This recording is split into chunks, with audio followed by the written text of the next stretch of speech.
Hellcat.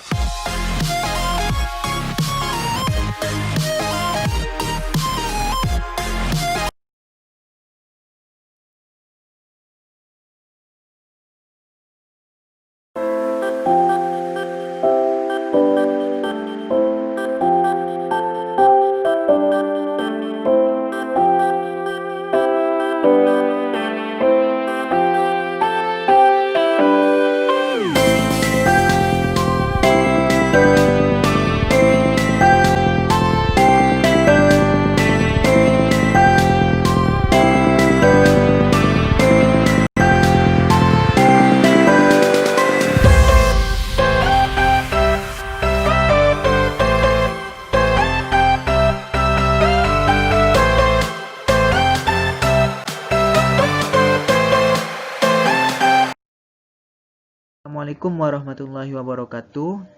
Selamat pagi untuk teman-teman semuanya. Kami dari kelompok 5 akan mempresentasikan materi perkuliahan, yaitunya pengauditan, yang mana kami beranggotakan 3 orang. Yang pertama dengan saya sendiri, M. Iqbal. Yang kedua, Herinti Amelia Sari. Dan yang ketiga, Nur Hayati. Pada tema yang akan kami bahas kali ini yaitu pengendalian internal dan risiko kendali.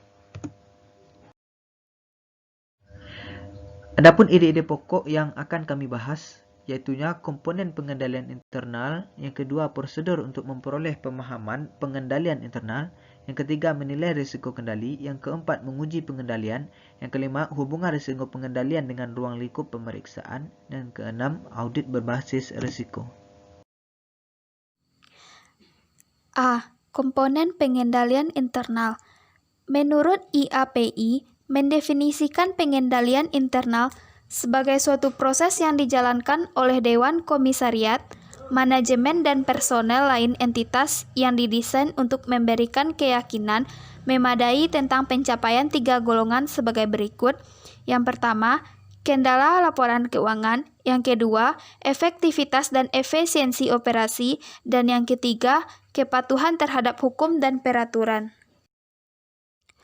5 komponen pengendalian internal yang saling berkaitan, yaitu yang pertama, lingkungan pengendalian, yang kedua, penaksiran risiko, yang ketiga, aktivitas pengendalian, yang keempat, informasi dan komunikasi, dan yang kelima, pemantauan.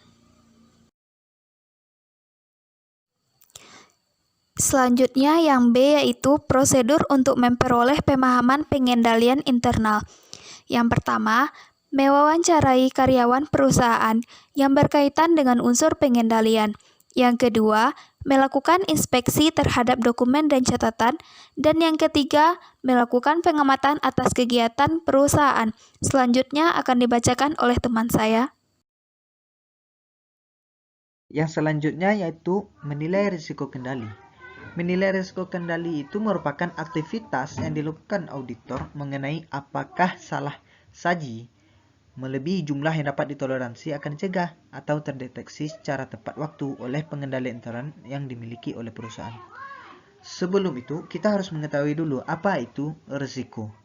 Risiko itu adalah merupakan dampak ataupun konsekuensi yang dapat terjadi akibat sebuah proses yang sedang berlangsung. Jadi ketika kita ingin merencanakan sesuatu, kita harus berani mengambil sebuah risiko.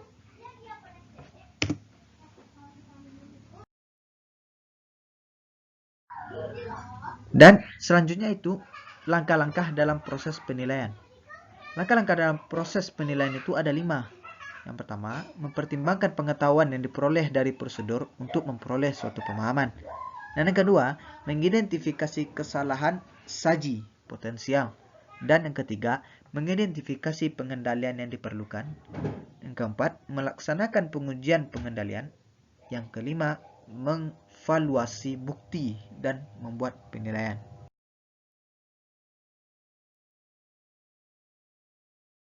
Oke, materi selanjutnya yaitu mengenai menguji pengendalian. Pengujian pengendalian merupakan pengujian yang dilaksanakan sesuai dalam rancangan dan pelaksanaan suatu kebijakan atau prosedur. Pengujian pengendalian itu dilaksanakan oleh auditor untuk menilai sebuah efektivitas kebijakan atau prosedur pengendalian untuk mendeteksi dan mencegah terjadinya salah saji atau salah dalam menyediakan dalam suatu asersi laporan keuangan. Baik, yang selanjutnya yaitu pengujian pengendalian memfokuskan diri dalam 3 hal.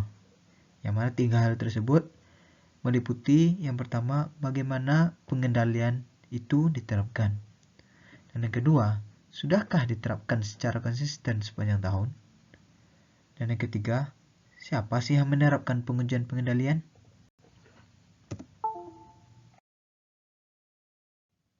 Ada 2 tipe pengujian pengendalian. Yang pertama, Concurrent Test of Control. Concurrent Test of Control itu merupakan pengujian pengendalian yang dilaksanakan auditor seiring dengan prosedur untuk memperoleh pemahaman mengenai SPI klien.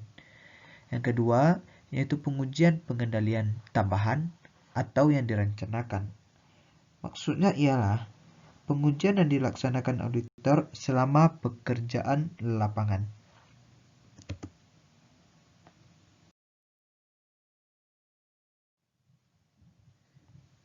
Ada 4 prosedur untuk melaksanakan pengujian pengendalian, yaitu yang pertama, pengujian pertanyaan kepada para karyawan klien. Yang kedua, pengamatan terhadap karyawan klien dalam melaksanakan tugasnya. Dan yang ketiga, melakukan inspeksi dokumen, catatan, dan laporan. Yang terakhir, mengulang kembali pelaksanaan pengendalian oleh auditor. Saya akan melanjutkan materi berikutnya, yaitu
di dalam pengendalian intern dikenal juga dengan istilah audit berbasis risiko.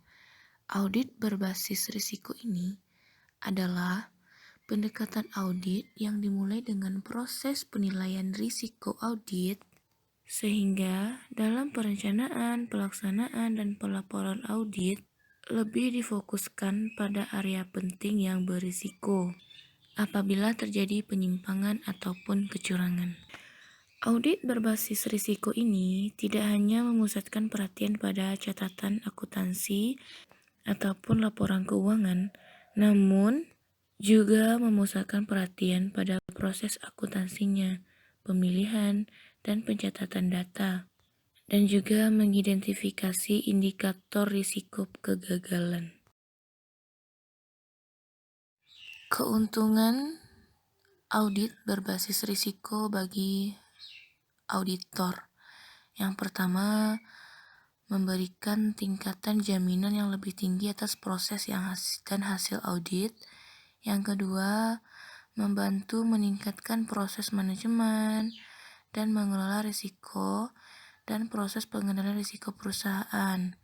Yang ketiga, memberikan nilai tambah bagi jasa audit melalui rekomendasi ataupun saran yang terkait dengan meningkatkan kinerja organisasi dan bagaimana pengelolaan risiko operasi. Untuk lebih pahamnya, mari kita perhatikan contoh, misalkan Departemen A melaksanakan program penyaluran dana kepada UMKM dalam rangka untuk membantu pemodalan kerja. Setelah diteliti, ternyata memiliki risiko seperti belum ada strategi penyaluran bantuan, ada kelompok UMKM yang ingin menguasai penyaluran karena ditunjuk sebagai wakil kelompok UMKM. Yang ketiga, staf dan tenaga teknis belum memiliki pengalaman dalam pengelolaan dana bergulir. Dan untuk mencegah hal tersebut, agar tidak terjadi terus-menerus, kita bisa melakukan penyusunan program audit intern seperti menetapkan strategi, menegaskan aturan kepada kelompok UMKM, melakukan program pendampingan dengan pihak mitra lembaga keuangan untuk proses penyaluran. Ini bertujuan untuk agar penyaluran tersebut bisa berjalan dengan efektif, tidak ada kecurangan yang akan terjadi. Dan yang kedua, bisa dilakukan atau pelaksanaan penilaian intern tersebut bisa disajikan dalam bentuk diagram.